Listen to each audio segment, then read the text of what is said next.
Pule, good afternoon to you, colleague. Good to have you this afternoon. So what did the Electricity Minister first and foremost say just about the current energy crisis? Yeah. Definitely, we had members of the Economic Transformation Subcommittee of the ANC briefing the members of the media on issues, affecting the economy as well, including the energy crisis, which was quite extensively spoken about during the briefing, and will be taking center stage during the discussions here at the NEC meeting in Boksburg. But of course, the minister speaking about quite a lot of issues, also highlighting that they had, of course, drawn a plan, just speaking around the best case scenario around the energy crisis and the worst case scenario, which would have been the country being plunged into stage 8, but of course saying that it's unlikely that we could be seeing stage 8. However, he has said that the nation must brace themselves for one of the coldest days, which will be on Monday. They understand that there will be a lot of electricity consumption from South Africans, but they've put all mechanisms in place to ensure that there isn't much of load shedding that will be taking place. As we're currently speaking, load shedding has been suspended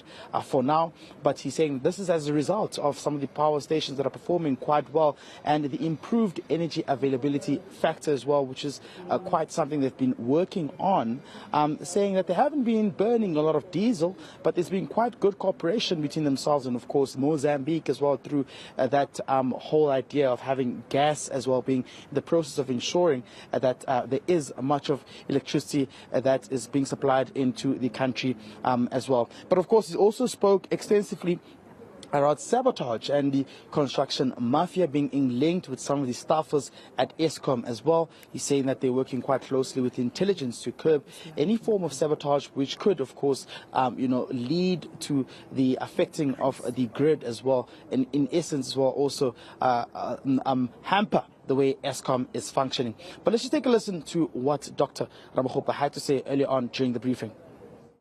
We are cautioning about the future. The future is that if you don't address the transmission side of generation, we are likely going to end up in even a much worse case scenario than is the case now. So that's the first part. The second part is about the energy resources.